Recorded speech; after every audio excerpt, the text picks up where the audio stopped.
I didn't build the shelter because I believed in zombies. I built it because I believed in math. 17 months before the first infection made the news, I sat in a leather chair across from a man named Dr. Emil Vasek at a private epidemiology conference in Zurich. He wasn't on the schedule. He wasn't supposed to be there at all. He'd been quietly removed from the WHO's advisory panel 6 weeks earlier for what they called alarmist modeling. But someone on the organizing committee had smuggled him in through a service entrance, and he stood behind a laptop projector in a basement meeting room with 9 of us watching. And he showed us the numbers, not predictions, not projections.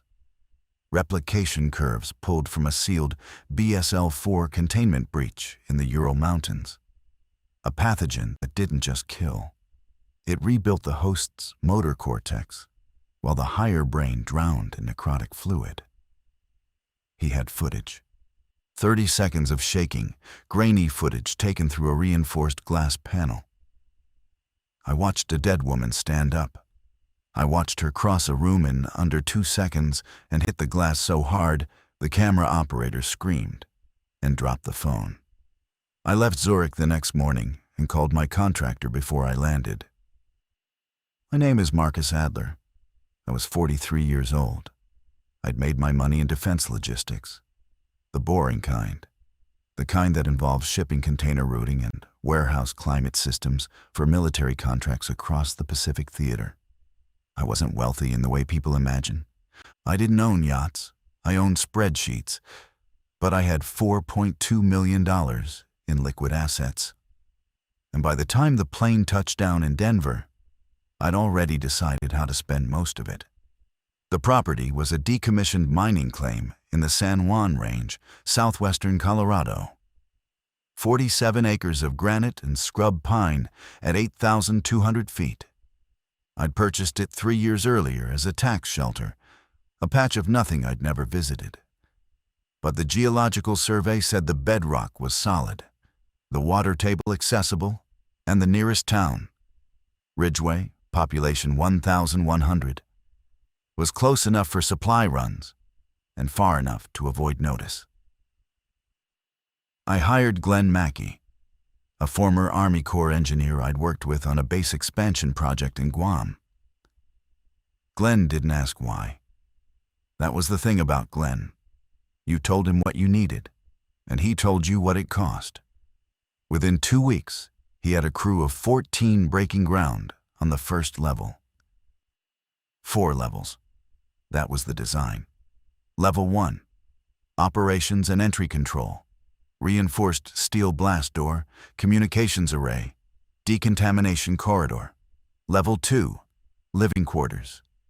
12 private berths, a shared kitchen, medical bay. Level 3, long-term storage of food, water filtration, ammunition, fuel reserves. Level 4, the deepest chamber, 41 feet below surface, which we simply called the vault. Generator housing, seed bank, hard copy archives, and a secondary escape tunnel bored through 60 feet of granite to a concealed exit a quarter-mile north. The total cost, including materials, labor, equipment, and bribes to keep the county permitting office from asking questions, came to $3.81 million. I told people different things. My sister Dana thought I was building a luxury bunker for resale. My business partner, Victor Tan, believed I'd lost my mind. My ex-wife didn't care. Glenn's crew thought they were building a government subcontract facility, and I let them believe it because it kept them working efficiently and quietly. The only person who knew the truth was my daughter, Iris. She was 21, finishing her final year at Colorado State, and she'd come down one weekend to see the site. She stood at the edge of the excavation in the October wind, looking down into the first carved level like she was staring into an open grave. "Dad," she said, "what did you see in Zurich?" I didn't answer her then. I should have. I should have told her everything. Because by the time the truth became obvious to the rest of the world, the window for honest conversation had already closed. And what replaced it was something I will never fully forgive myself for. The first confirmed outbreak hit the news on a Tuesday in March. I had 11 days of warning left. The initial reports were clinical and carefully contained. A cluster of anomalous neurological cases in Volgograd, Russia. Patients exhibiting extreme aggression, loss of speech, and accelerated motor function following apparent death and cardiopulmonary restart. Media coverage treated it the way media always treats foreign catastrophe, with polite distance and quiet skepticism. Cable pundits called it a hoax. Social media made it a meme. A senator from Tennessee joked about it during a subcommittee hearing. I watched all of this from the construction site, sitting in a camp chair beside the blast door frame while Glenn's welding crew sealed the last hinge plate. My phone buzzed with texts from friends sending me zombie memes. They thought they were being funny. Glenn walked over, visor flipped up, and looked at my phone screen. "They're laughing," he said. Not a question. They always laugh first. He sat down beside me and pulled off his gloves. "I finished the air filtration install on level 3 this morning. HEPA and activated carbon, dual redundancy. You want me to run the circulation test tonight or wait until the crew clears out?" "Tonight." He nodded. He paused. "Marcus, how bad is this going to get?" I looked at him for a long moment. Glenn was 56, broad-shouldered, steady-handed. I'd seen him manage a concrete pour during a typhoon without raising his voice. He wasn't asking out of fear. He was asking because he needed to know the logistics. "I want you to bring your family here," I said. "Your wife, your son, before the end of the week." That was the first time I saw Glenn Mackey's composure fracture, just a flicker. A tightness around his jaw, a single hard blink. Then it was gone. "I'll call Ruth tonight," he said, and stood, and went back to work. By Thursday, the Volgograd story had metastasized. Clusters in Kazan, suspected cases in Tbilisi. A leaked video from a hospital in Novosibirsk showing 3 patients in a hallway, moving in coordinated bursts, slamming into a barricaded door with mechanical, tireless repetition. The video was removed from every platform within 2 hours. That removal told me more than the footage itself. I called Iris. "Come home now. Don't pack, just drive." She argued. Of course she argued. She had a thesis defense in 9 days. Her roommate Becca was having a birthday party that weekend. She told me I was spiraling.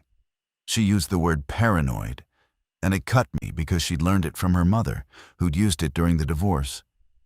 And they both wielded it with surgical precision. "Iris, I am asking you to trust me one time." Silence on the line. Then, "I'll leave tomorrow morning." "Tonight." "Dad." "Tonight, Iris."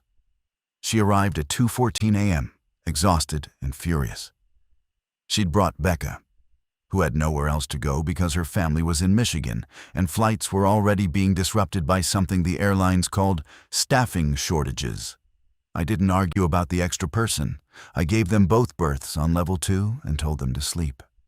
Glenn's wife Ruth arrived the next morning with their son, Danny, who was 17 and carried a duffel bag full of comic books and a look of irritated confusion.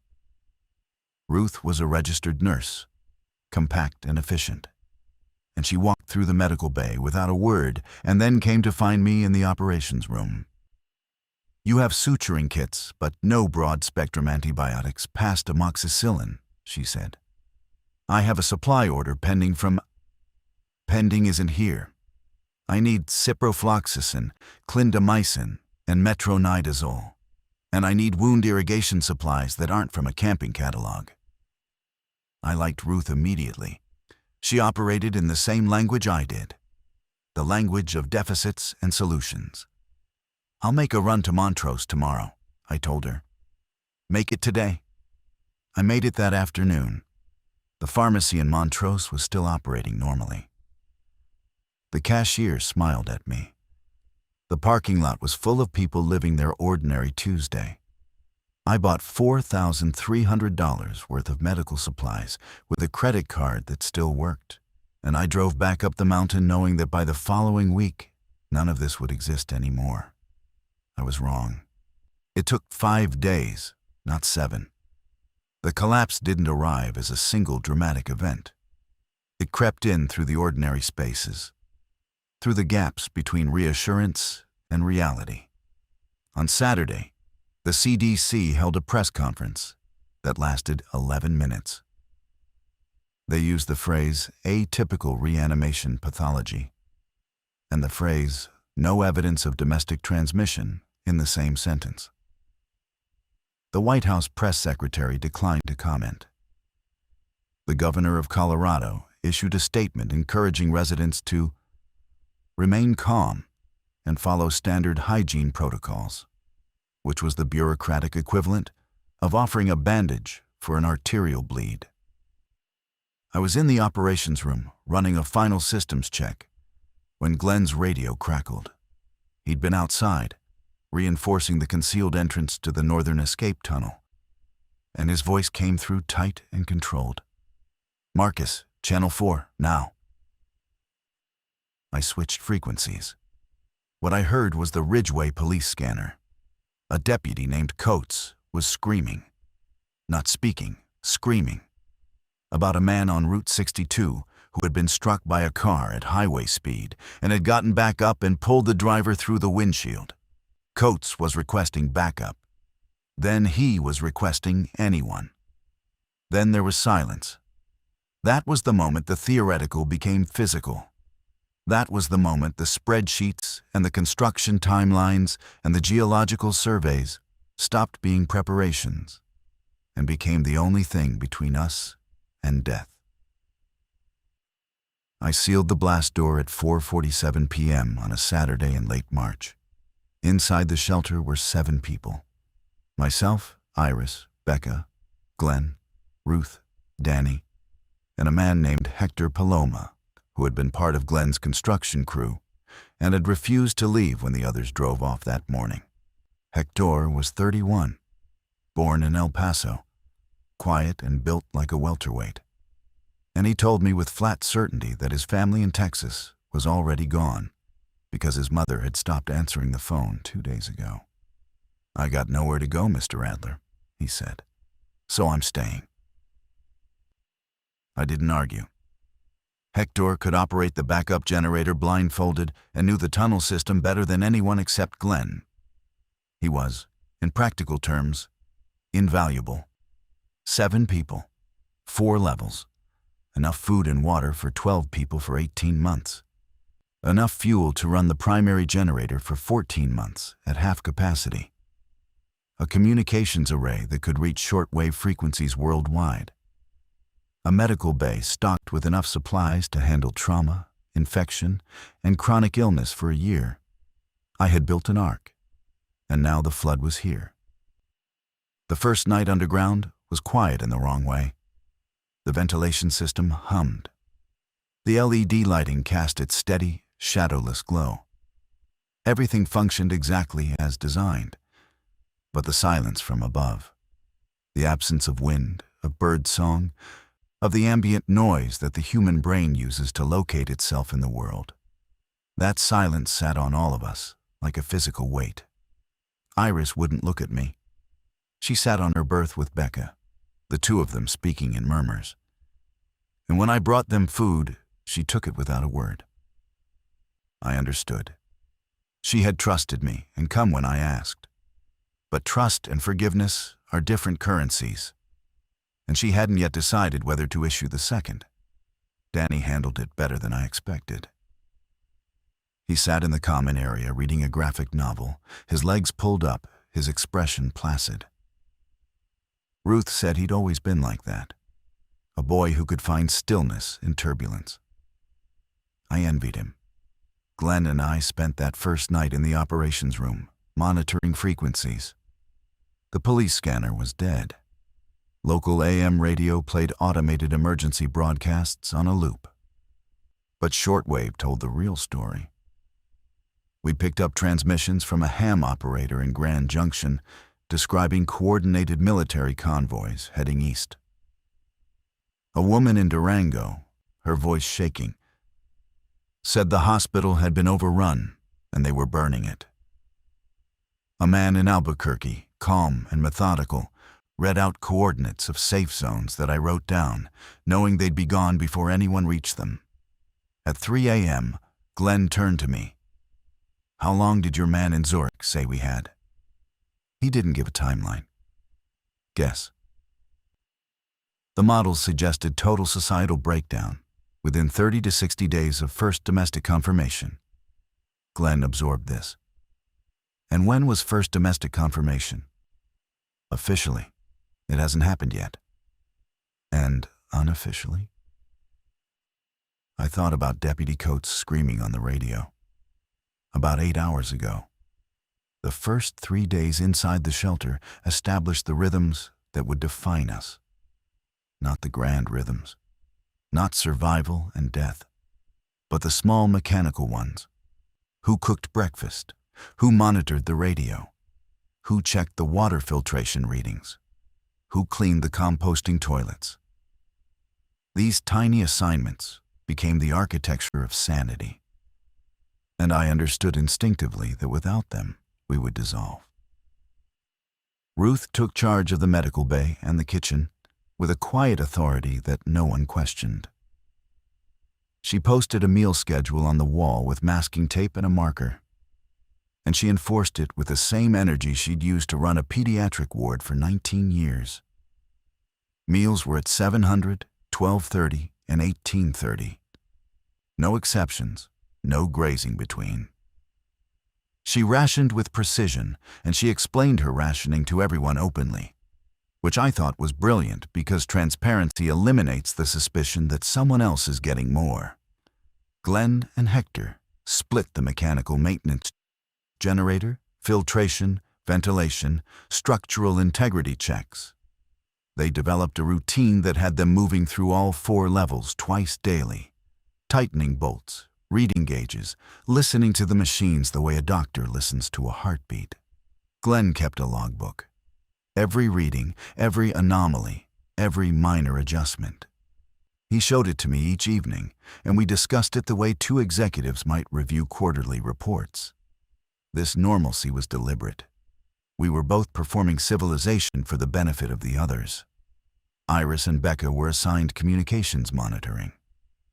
I taught them to operate the shortwave, to scan frequencies, to log transmissions with timestamps and locations. Iris took to it with a focus that surprised me. She sat at the console for hours, her face lit by the amber glow of the frequency display, transcribing fragments of a world that was tearing itself apart above us. Danny helped where he was told and retreated to his books when he wasn't needed. I worried about him. A 17-year-old sealed underground with no peers, no sunlight, no connection to the life he'd been living a week ago. But Ruth watched him with a practiced eye. And she told me privately that Danny was more resilient than he appeared. "He processes internally," she said. "Always has. He'll tell us if he's struggling." I wanted to believe her. On the morning of day 3, the rhythm broke. Iris was on the shortwave when she picked up a transmission on a frequency I recognized, a military band that shouldn't have been accessible to civilian equipment. But our array was military grade, salvaged from a decommissioned listening station I'd purchased through a defense surplus auction. The voice was clipped, professional, and using call signs I didn't recognize. "Granite Base, this is Echo 7. We have confirmation on the Adler site. Grid reference matches. Requesting authorization for advanced survey team. Over." Iris looked at me.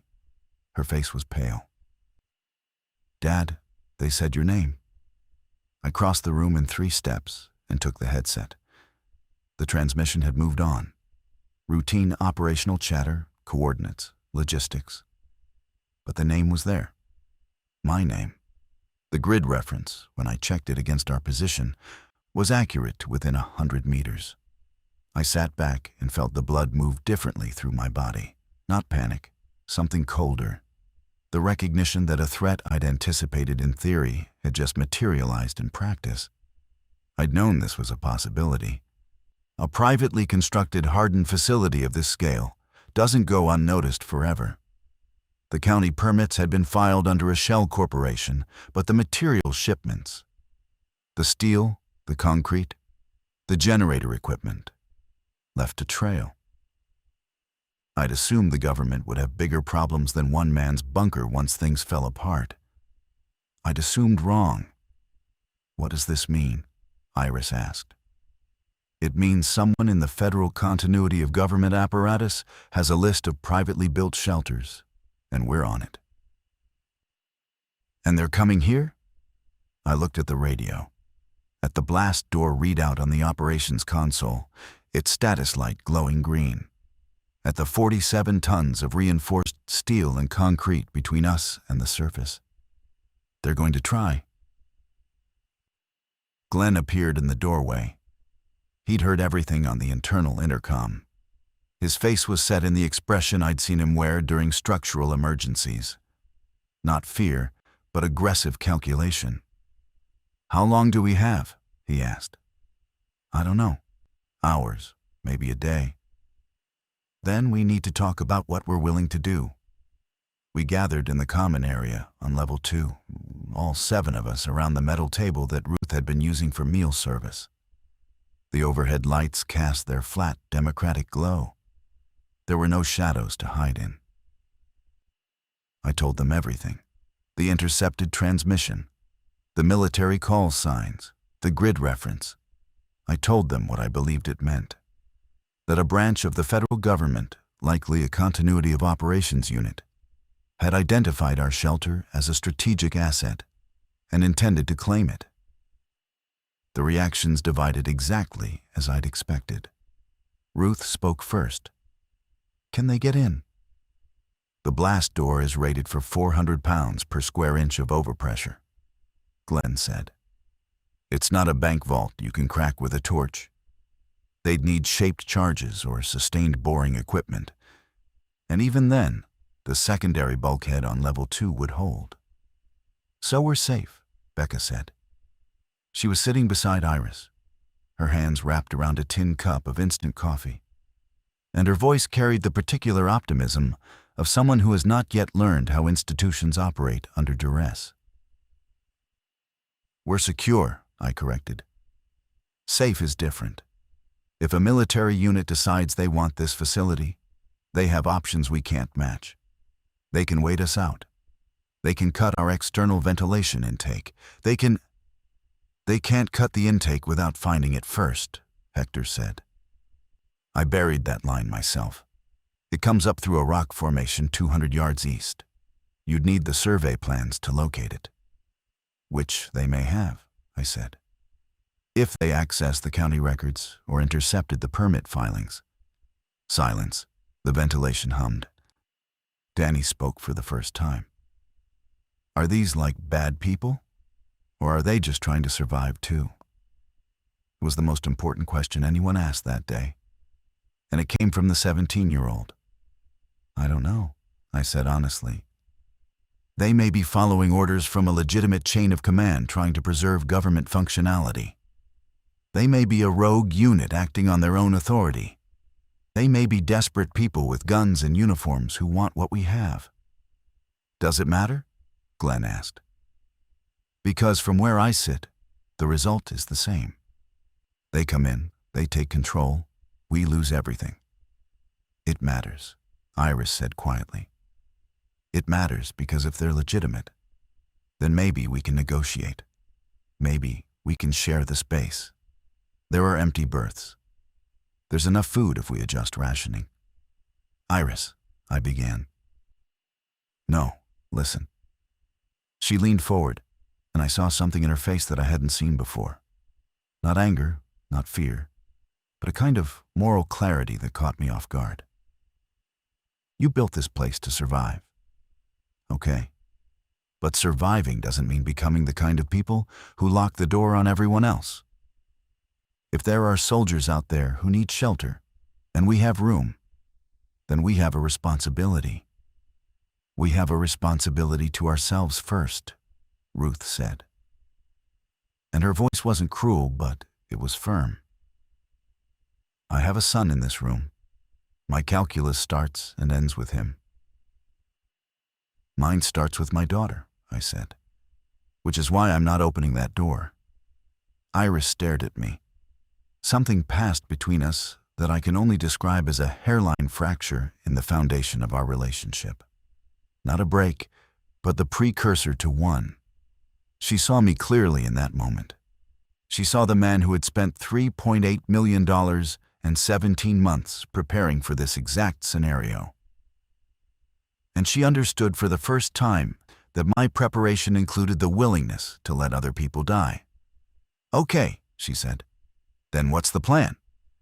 The plan was layered. First, we'd go dark on radio. No transmissions, no signals that could be triangulated.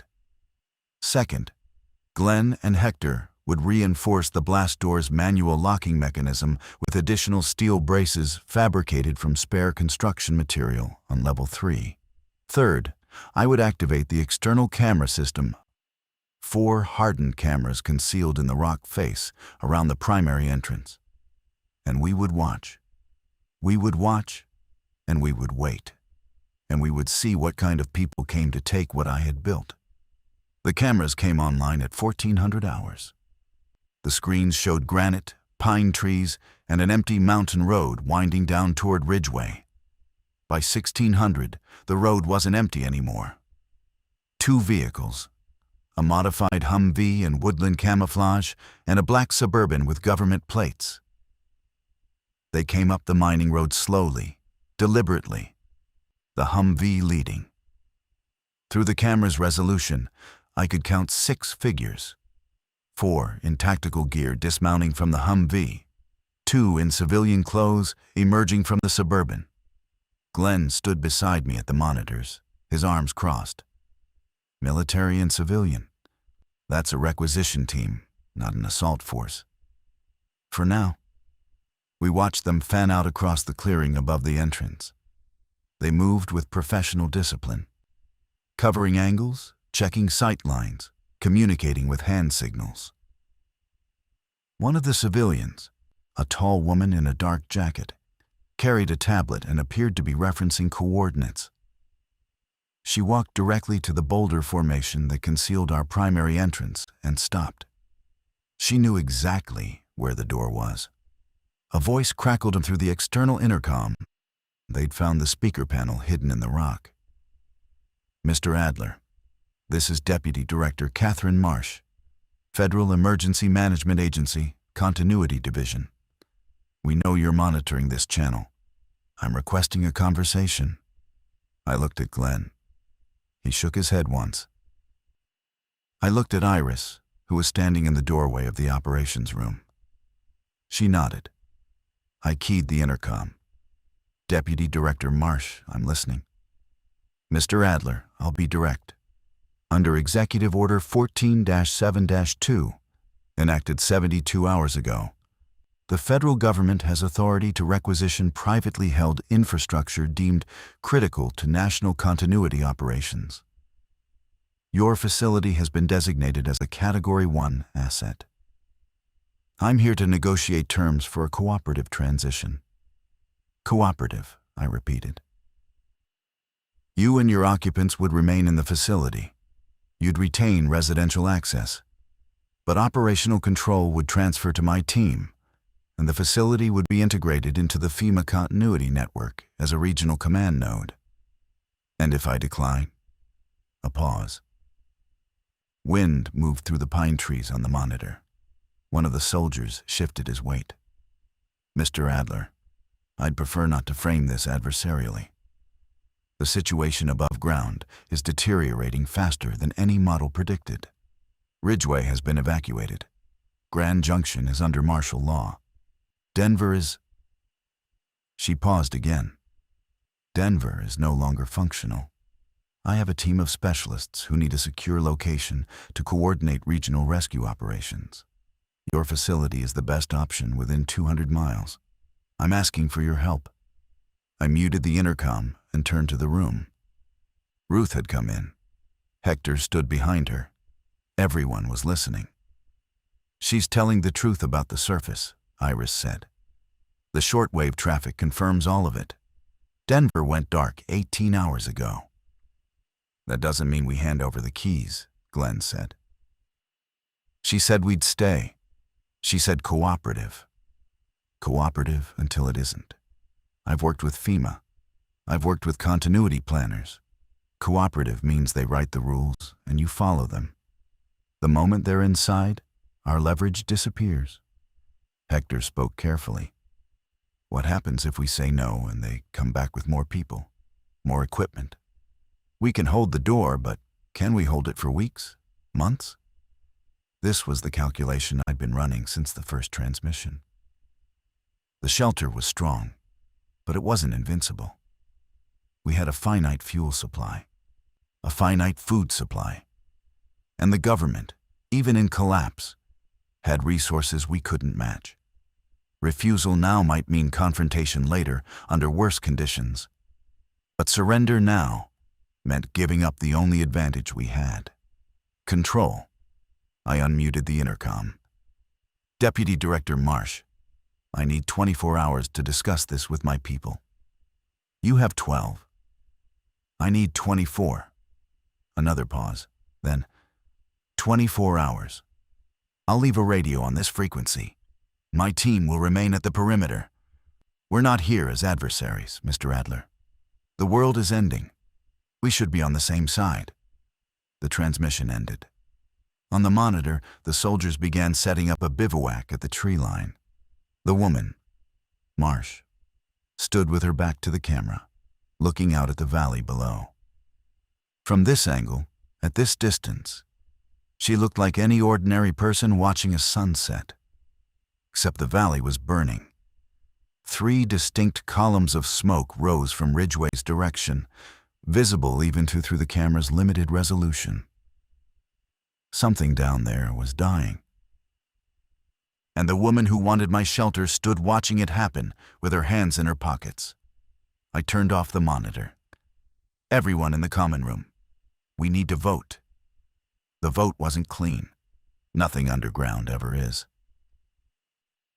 We sat around the table, and I laid out both options, with as much honesty as I could manage. Option 1, refuse Marsh, seal the door, go dark, and prepare for possible escalation. Option 2, negotiate conditional entry. Limited personnel, shared authority, defined boundaries. Ruth voted to refuse, immediately and without hesitation. I didn't bring my son into this mountain so that strangers with guns could decide what happens to him. Glenn voted to refuse. The structural integrity of this arrangement depends on control. The moment we share it, we've introduced an unknown variable into a closed system. Danny abstained. He said he'd go with whatever his mother decided, and Ruth accepted this with a nod that contained both gratitude and sorrow. Hector voted to negotiate. "I've been the person on the outside," he said quietly. "I know what it feels like to have the door closed on you. If we can set terms, if we can keep control of the critical systems, maybe this works." Becca voted to negotiate. Her reasoning was simple and hard to argue with. "There are only 7 of us. If something goes wrong, medical emergency, structural failure, anything, we don't have the skills or the numbers to handle it. More people means more capability." Iris voted to negotiate. She looked at me when she spoke, and her words were measured. "You built this place to save lives, Dad. Not just ours. If that's not true, then I don't know what we're doing down here." 3 to refuse, 3 to negotiate.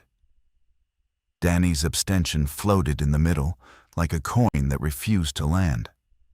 They looked at me. My vote was the tiebreaker, And every person in that room understood that the democracy we'd constructed was, in this moment, a polite fiction. I owned the shelter. I'd designed it, funded it, and chosen the people inside it. The door opened and closed at my command. But I'd called the vote because I needed to know where the fault lines ran. And now I could see them clearly. I voted to refuse.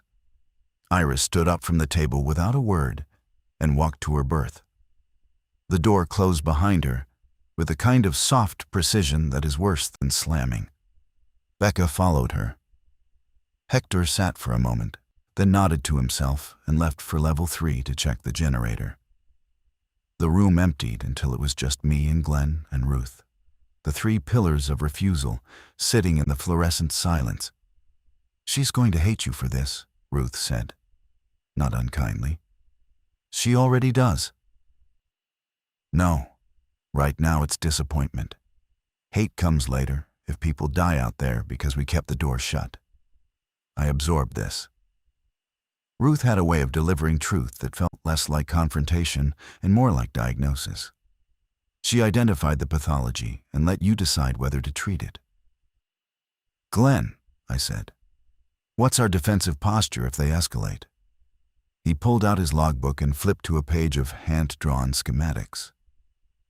"The blast door holds against anything short of military-grade breaching charges. If they brought a JDAM, we'd have a problem. But they didn't drive up here with air support. The ventilation intake is our vulnerability.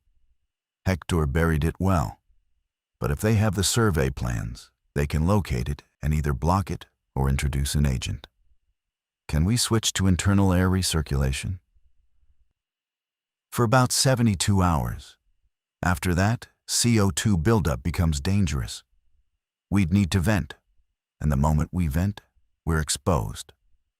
So our refusal has a shelf life." "Everything has a shelf life, Marcus. The question is whether their patience runs out before our air does." I looked at the monitor. The bivouac was taking shape. A military field shelter, properly staked, with a watch rotation already visible. These were organized people with a mission. They weren't going to shrug and drive away. 12 hours. That's what Marsh had initially offered. I'd bought 24. The clock had started at 1600, which meant the deadline was tomorrow at 1600. 16 hours remained. I sat in the operations room and watched the smoke rise from the valley, and I began to wonder whether the enemy above was worse than the one I couldn't see. At 200, the external cameras registered movement that wasn't human. I was dozing in the operations chair. I'd refused to leave the monitors.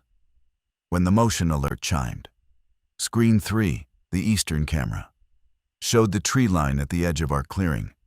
Something was moving through the pines with a gait that was wrong. Not the careful stepping of a deer or the lumbering roll of a bear. This was a human body moving with the jerky, hydraulic efficiency of a machine that didn't understand fatigue. Then a second one. A third. They emerged from the trees into the moonlit clearing like figures in a nightmare. Silent, fast. Their movements synchronized in a way that suggested shared impulse rather than individual thought. I counted 7 before I stopped counting. The soldiers saw them at almost the same moment. The bivouac erupted into organized chaos. Shouted commands, weapons raised, flashlight beams cutting through the dark. The first shot split the night, and through the camera's tinny audio pickup, I heard the sound of bullets hitting bodies that didn't fall. One of the infected covered 30 yards in under 4 seconds and hit a soldier at full speed. The camera's resolution wasn't good enough to show the details, and I was grateful for that.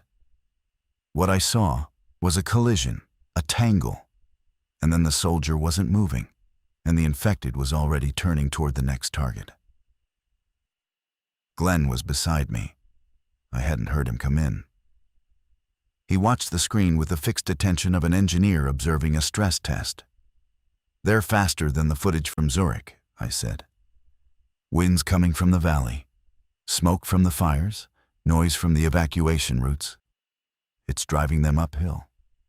On screen, the soldiers had formed a tight perimeter around the field shelter. Their fire was disciplined. Headshots, controlled bursts. 2 of the infected dropped and stayed down. But 3 more emerged from the eastern tree line, and then 4 from the south. And the perimeter began to buckle. The black Suburban started its engine. Its headlights flared. Through the glare, I saw Catherine Marsh running toward it, her tablet clutched to her chest, her dark jacket flapping. One of the soldiers broke formation to cover her retreat, firing in controlled pairs as he backpedaled. An infected reached him from the flank he'd exposed. The camera registered the impact. The soldier went down. Marsh reached the Suburban. The vehicle reversed hard, swung around, and accelerated down the mining road. The Humvee followed seconds later, carrying what remained of the military detail, 3 soldiers, one of whom was being dragged by the arms. In under 90 seconds, the clearing was empty of living humans. The infected milled in the space where the bivouac had been, moving through the abandoned equipment with the aimless intensity of wasps around a disturbed nest. One of them approached the rock formation above our entrance and stood there, its head tilted, as if listening. Iris appeared behind me. "What happened?" "They got hit, Marsh's team. Infected came from the valley." She looked at the screen, at the figure standing above our door. "Is it trying to get in?"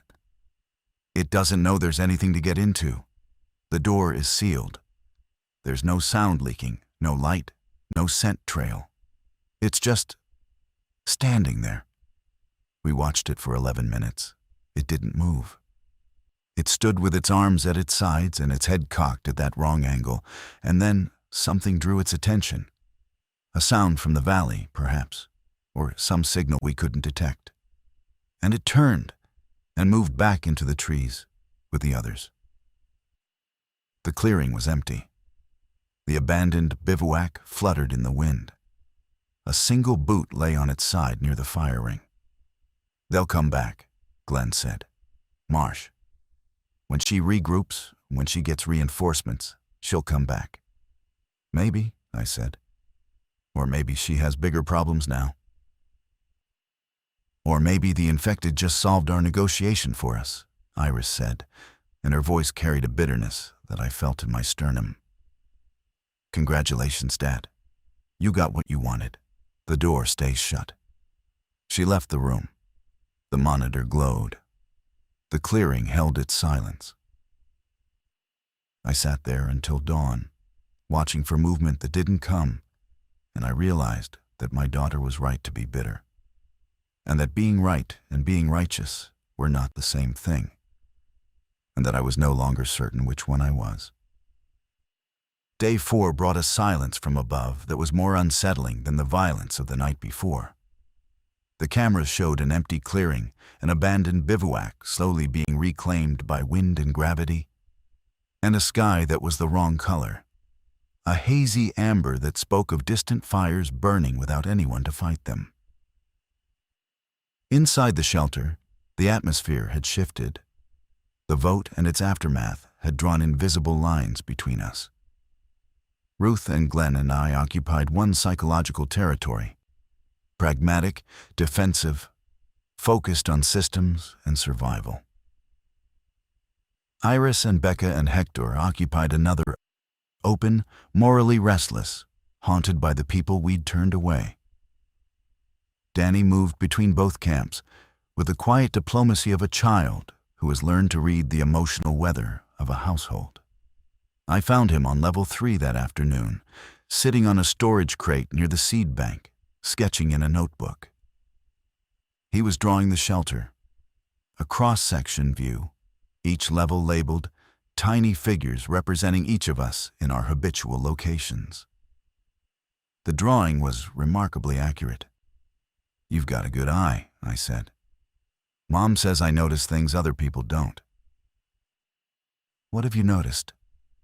He looked up at me with a directness that 17-year-olds rarely possess. Iris isn't mad at you because of the vote. She's mad because you already knew what you were going to do before you called it. The vote was just performance. I opened my mouth to deny it, and then closed it again. The kid was right. The vote had been theater, a democratic gesture designed to distribute the moral weight of a decision I'd already made. Iris had seen through it instantly. The others might have too. Danny, sometimes a leader has to. I'm not judging you, Mr. Adler. I'm just telling you what I noticed. He went back to his drawing, and I stood there feeling more transparent than the blast door's 2-inch steel. That evening, Iris broke her silence. She came to the operations room where I was reviewing supply inventories and sat in the chair across from me. Her hair was pulled back. Her eyes were red but dry. She had crossed some internal threshold and arrived at a place of controlled resolve that I recognized because I'd seen it in the mirror. I want to propose something, she said. I'm listening. The escape tunnel, the northern exit. It comes out a quarter-mile from here, concealed in the rock formation. You designed it as an emergency exit, but it could also function as an entry point. A controlled one. Entry for whom? For survivors. If there are people out there, not military, not government, just people, and they find us, or we find them on the radio, we could bring them in through the tunnel. Small numbers, vetted, quarantined in the decon corridor before entering the main shelter. Iris, I've thought about the logistics. Ruth can run a medical screening protocol. Hector knows the tunnel system. We have the empty berths. What we don't have is enough people to sustain this place long term. 7 isn't a community, Dad. It's a lifeboat. And lifeboats that don't reach shore eventually sink.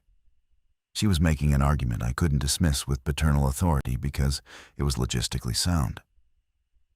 7 people couldn't maintain all 4 levels of the shelter indefinitely. Glenn and Hector were already stretching themselves across too many maintenance tasks. Ruth was the only person with medical training. If anyone got seriously ill or injured, our capacity to respond was dangerously thin. I built this place for 12. I admitted. Then let's fill it. I looked at the supply calculations on my tablet. The numbers supported her argument. 12 people for 18 months was the original design parameter.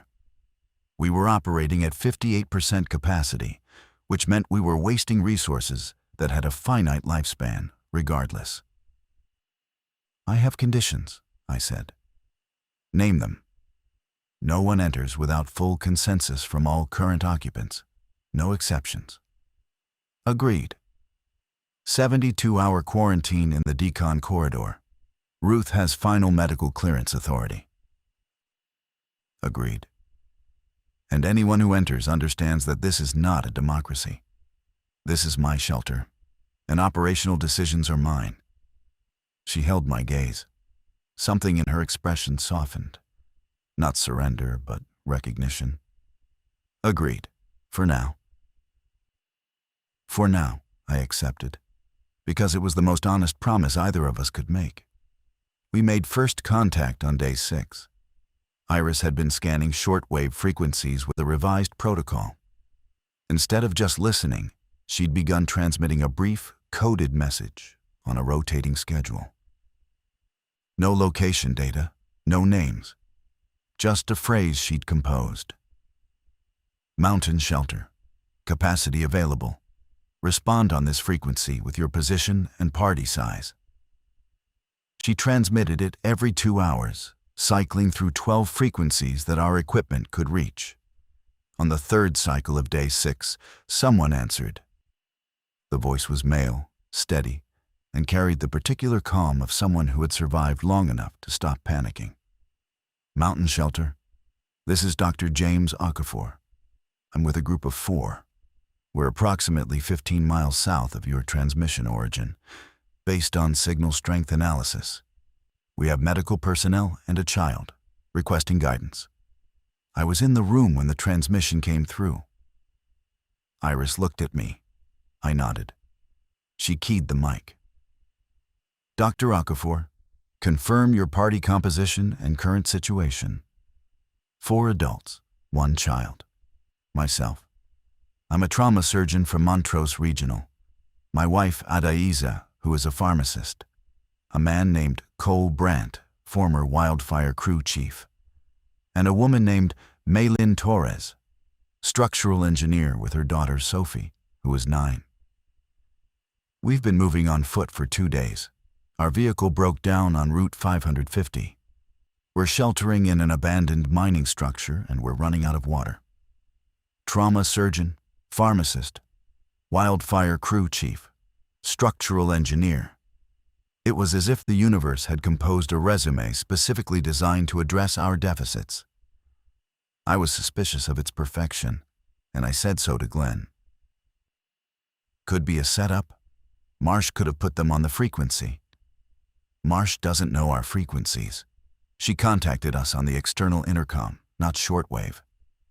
She's FEMA Continuity Division. She has signals intelligence capability. I considered this. Iris, ask him something only a real doctor would know. Iris frowned. Like what? Ruth had entered the room, drawn by the commotion. She took the mic from Iris without asking. Dr. Okafor, this is a registered nurse. I'm going to ask you 3 questions. First, what's the standard initial dose of epinephrine for adult anaphylaxis via auto-injector? A pause. 0.3 milligrams intramuscular. Though in a mass casualty scenario, I'd advocate for having 0.5 milligrams amps available. Second, in a tension pneumothorax, where do you perform needle decompression? Second intercostal space, mid-clavicular line. 14-gauge needle, minimum. Third, what's the most common complication of a fasciotomy performed in field conditions? Infection, obviously. But the more insidious risk is incomplete release, leading to ongoing compartment pressure. In the field, you also worry about hypothermia from the open wound. Ruth looked at me. He's real. The debate that followed was shorter than I expected. Ruth, who had voted to refuse Marsh, voted to accept Okafor's group. A trauma surgeon changes our survival calculus fundamentally, she said. And a pharmacist who can manage our medical supplies extends our effective treatment window by months. Glenn was reluctant but practical. A structural engineer could help me with the level 4 reinforcement I've been postponing. And a wildfire crew chief knows emergency management better than any of us. Hector simply said, "We said we'd fill it. Let's fill it." Even Danny spoke. There's a kid, Sophie. She's 9. That mattered. It mattered to all of us in ways we didn't fully articulate. The presence of a child would change the moral texture of our underground world. It would remind us that survival wasn't an end in itself, but a bridge to something beyond. The vote was unanimous. Except. Iris transmitted coordinates for a rendezvous point. A distinctive rock formation 2 miles south of our position, visible from the old mining road. Hector would guide them from there to the northern tunnel entrance. The approach route avoided the primary entrance entirely, keeping the main door's location concealed. Dr. Okafor, Iris said, move at night. Stay off the road. The infected are more active in the valley during daylight. They follow sound and movement. You'll have a window between 0100 and 0400 when activity drops. Understood. We'll move tonight. Iris signed off and looked at me. There was no triumph in her expression, just the quiet, exhausted relief of someone who has pushed a boulder up a hill and felt it tip over to the other side. "Thank you," she said. It was the first thing she'd said to me in 2 days that didn't carry an edge. And I held on to it the way you hold on to warmth. Hector left through the northern tunnel at 0:30. He carried a flashlight, a compass, and a handheld radio on a frequency we designated for the operation. Glenn had wanted to send him armed, but Hector refused. If I show up with a rifle, I'm a threat. If I show up with a flashlight, I'm a guide. First impressions matter when people are scared. I monitored his progress from the operations room, tracking his radio check-ins as he moved through the tunnel's 60-foot length and emerged into the night air. His whispered transmissions were terse and professional. Exited tunnel, moving south. Terrain is loose shale for the first 200 meters, switching to the ridge path. Glenn sat beside me, his logbook open, plotting Hector's route on a hand-drawn topographic map. Ruth had prepared the decontamination corridor on level 1. Clean clothes, water, basic medical screening supplies. Iris had made up the empty berths on level 2. Becca had heated soup. These preparations felt almost ceremonial. We were welcoming strangers into our home, while the world above crumbled, and the domesticity of it, the soup, the clean sheets, carried a significance that transcended the practical. At 0147, Hector's radio crackled. "Contact. I have visual on 5 individuals at the rendezvous point. 1 child. They match the description." "Confirm they're alone," I said. Scanning. No other movement, no vehicles. They're on foot, carrying packs. The kid is being carried by one of the adults. They look exhausted. "Bring them in." The next 90 minutes were the longest of my life since sealing the blast door. I tracked Hector's progress in fragments. Each radio check-in a data point on Glenn's map, each silence between them an infinity of possibility. The terrain between the rendezvous and the tunnel entrance was rugged, especially in the dark, and a group with a 9-year-old would move slowly. At 0312, Hector's voice returned. "Approaching tunnel entrance, all 5 present. No injuries, no signs of infection. The surgeon, Okafor, has been monitoring them. He says they're clean. Ruth has final say," I reminded him. "Understood. Entering tunnel now." I left the operations room and descended to level 1, where the decontamination corridor waited. Ruth stood at the entrance in surgical gloves and a face mask, her screening checklist on a clipboard. Glenn positioned himself at the secondary bulkhead with a calm readiness that I understood was his version of standing guard. The tunnel door opened. Hector came through first, his face streaked with dust and sweat, and behind him they filed in one by one. James Okafor was tall, late 40s, with close-cropped gray hair and the bearing of a man accustomed to being the calmest person in any room. His wife, Adaiz, was shorter, composed, and she entered the corridor with the systematic gaze of someone already cataloging everything she saw. Cole Brandt was broad, red-bearded, sunburned, and he moved with the contained energy of someone who works with fire for a living. Maylin Torres came last, carrying her daughter Sophie on her hip. Sophie was asleep, her face pressed into her mother's shoulder, oblivious to the fact that she had just walked through a mountain into the safest place left in Colorado. Ruth screened them one at a time. Temperature checks, pupil response, reflex tests, verbal assessment. She checked their skin for bite marks, scratches, any breach that might serve as an infection vector. She was thorough to the point of discomfort, and nobody complained. "They're clean," she announced after 40 minutes. All 5. The secondary bulkhead opened. They stepped into level 1, and then descended the stairs to level 2. And when James Okafor saw the common area, the table, the kitchen, the LED lights, the ventilation humming like a living thing, he stopped and closed his eyes and breathed. "My God," he said, "it's warm." Adaiz put her hand on his arm. Mei Lin set Sophie down on one of the berths. The child stirred and murmured, and then settled deeper into sleep. Cole Brandt sat heavily in a chair and stared at the ceiling the way a drowning man stares at the sky after being pulled from the water. I stood in the doorway and watched these strangers enter my ark, and I felt something I hadn't felt since Zurich. Not hope, exactly, but the structural possibility of hope. A foundation on which it might, eventually, be built. The integration wasn't seamless. It never is when you combine two survival groups with different traumas and different internal hierarchies.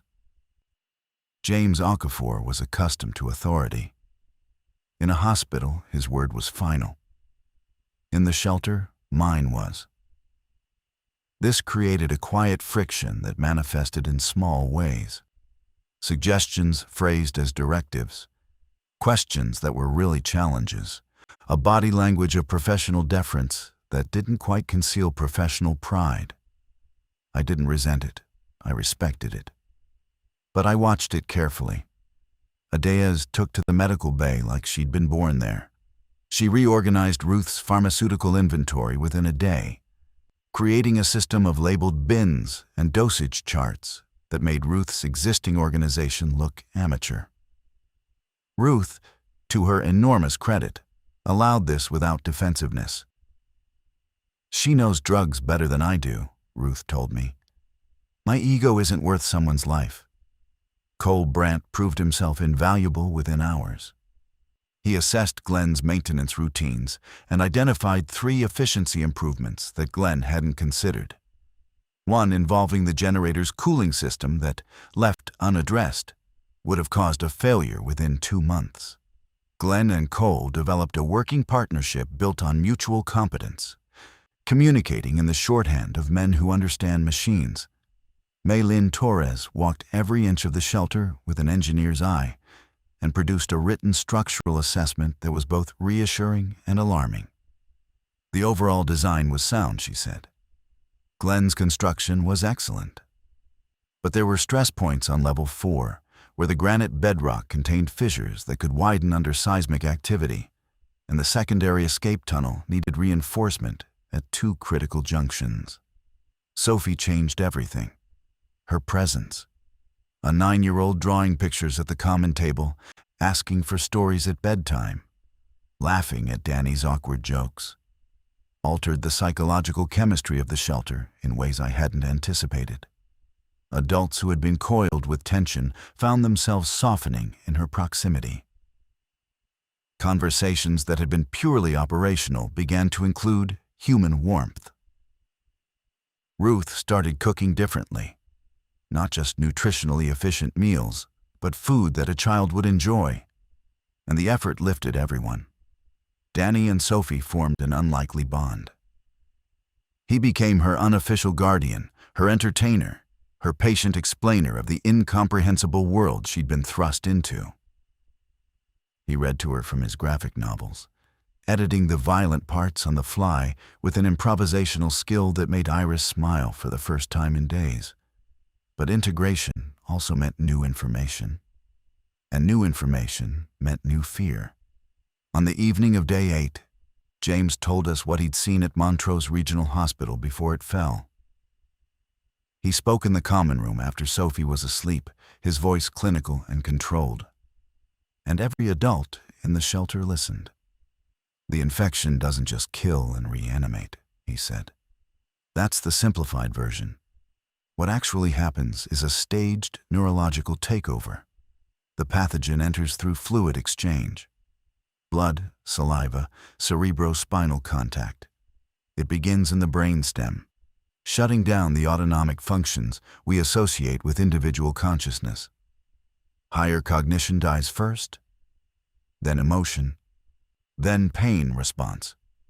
What's left is the motor cortex and a modified limbic system that operates on pure, predatory impulse. "How fast?" Glenn asked. "From exposure to full reanimation. In every case I observed, between 4 and 11 hours. The variation seems to depend on the host's baseline health." Younger, healthier individuals turn faster because their neurological infrastructure is more efficient. A grim irony. The strongest became the threat soonest. "Is there treatment?" Ruth asked. Not that I saw. Not that anyone saw. The CDC team that arrived on day 2 had nothing. They were collecting samples and running. By day 3, they were gone, and the hospital was overrun. What about the reanimated? Weaknesses? Catastrophic brain trauma is the only reliable method. Decapitation works if the cervical spine is severed completely. Anything less, and they compensate. I watched a patient with bilateral femur fractures drag herself down a hallway at approximately the same speed as a fast walk. They don't feel pain. They don't fatigue. They don't stop. Silence filled the common room. The ventilation hummed. Somewhere on level 3, the generator pulsed its steady rhythm. 12 people, 41 feet underground, listening to a surgeon describe the end of the species. And above us, the mountain held its breath. Day 11 brought Catherine Marsh back to our door. The cameras picked up a single vehicle this time. Not the black Suburban, but a battered civilian pickup truck, its bed loaded with supplies. Marsh emerged alone from the driver's side. She looked different. Her dark jacket was gone, replaced by a military field coat too large for her frame. Her hair, previously neat, was tangled. She moved with the careful deliberation of someone managing an injury, favoring her left side. She approached the intercom panel and pressed the button. "Mr. Adler, it's Marsh. I'm alone. I'm not here to requisition anything. I'm here because I have nowhere else to go." I stared at the monitor. Glenn stood beside me, his jaw tight.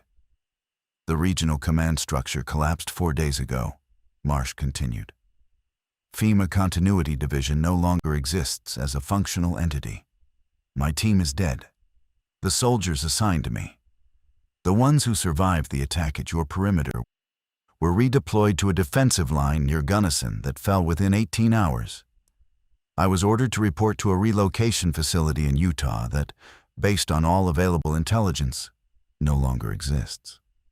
She paused. Through the camera, I could see her breath clouding in the cold mountain air. The amber haze had thickened over the past week. Fires burning across the western slope, uncontrolled and permanent. I have medical supplies in the truck. Antibiotics, surgical equipment, field dressings.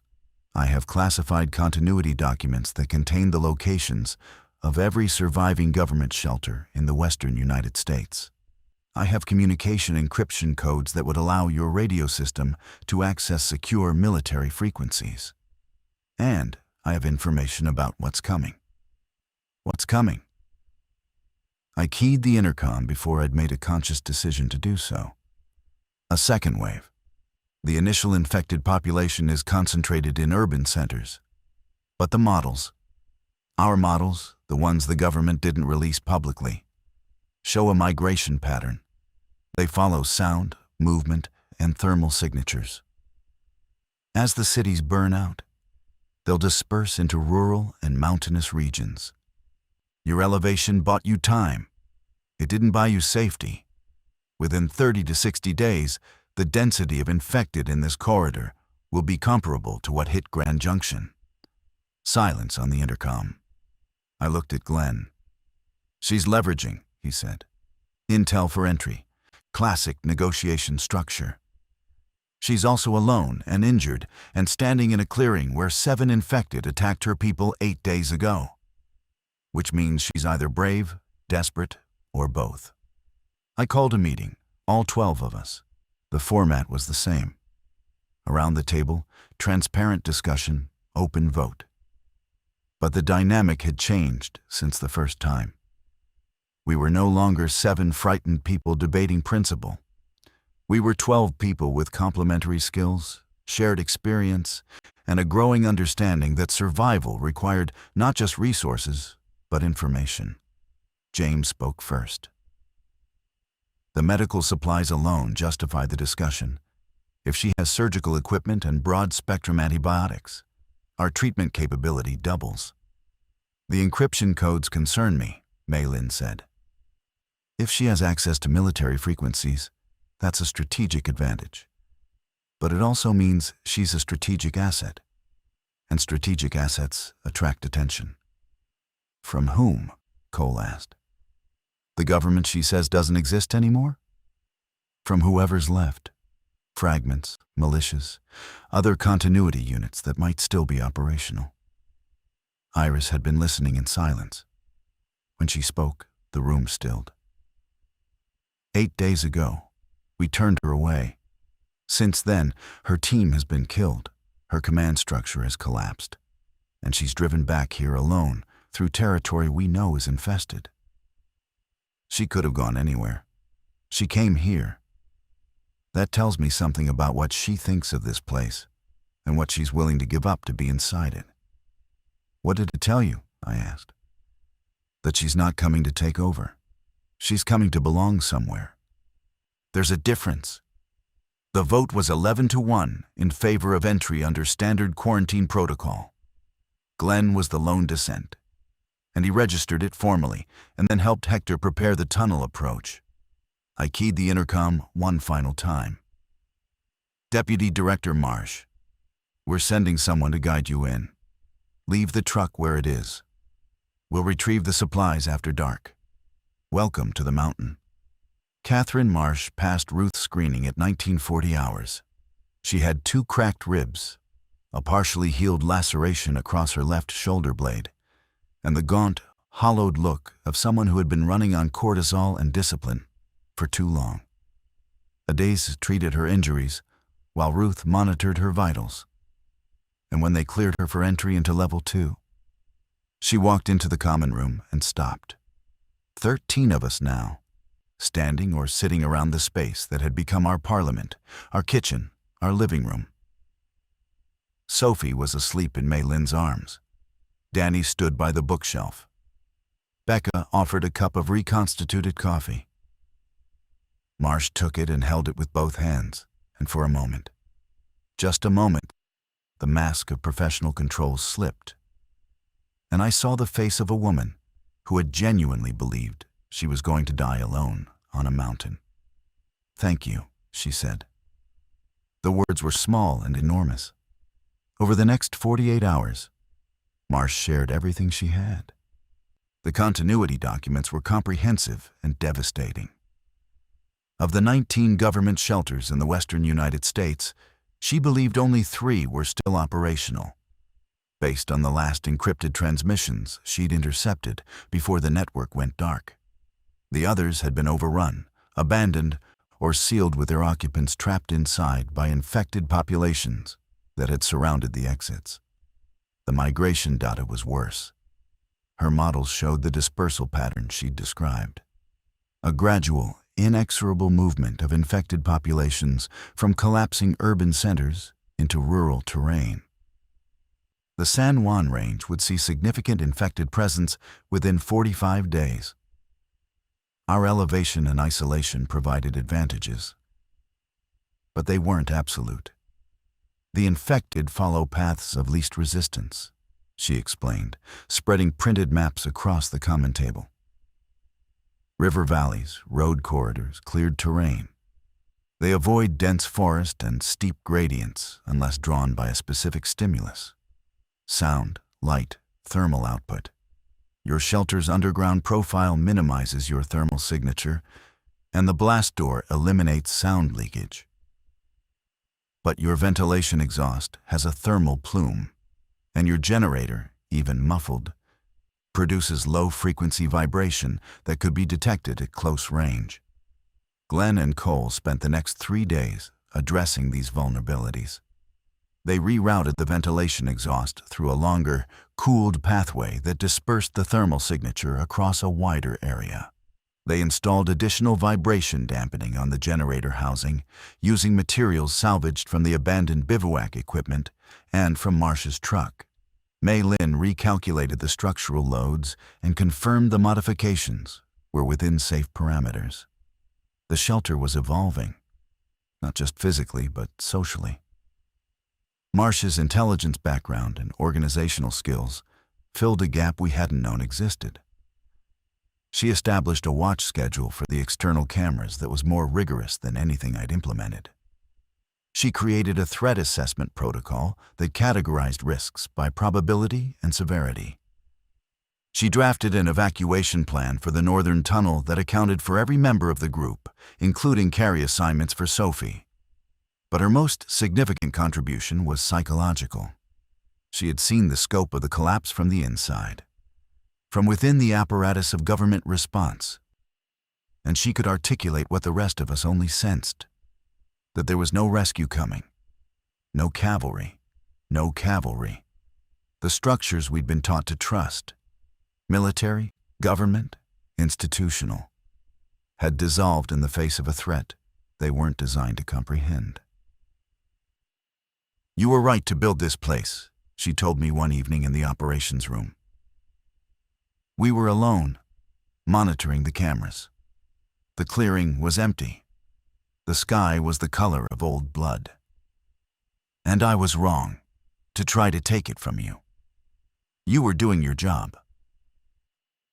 My job was to preserve continuity of government. Yours was to preserve continuity of people. Turns out one of those was worth $3.8 million, and the other wasn't worth the paper it was printed on. I didn't respond. I watched the sky darken over the mountains and thought about Iris's words from 10 days ago. That survival wasn't just about keeping the door shut, but about deciding what to protect behind it. 13 people, 4 levels, a mountain of granite between us and the end of everything. Wasn't enough. Was also everything. I write this from the operations room on day 31. The first infected appeared on our cameras at dawn. A lone figure on the mining road, stumbling uphill through the morning fog.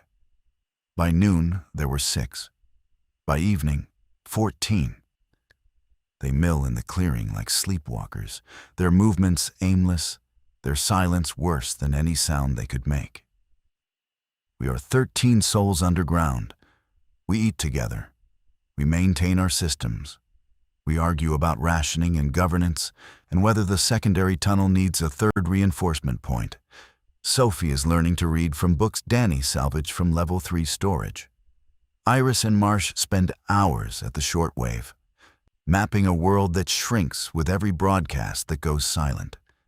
I spent $3.8 million building this place because a dead woman stood up in a video from the Ural Mountains, and I understood, with the clarity of mathematics, what was coming. The government tried to take it. The infected tried to reach it. The mountain holds. But what I built isn't concrete and steel.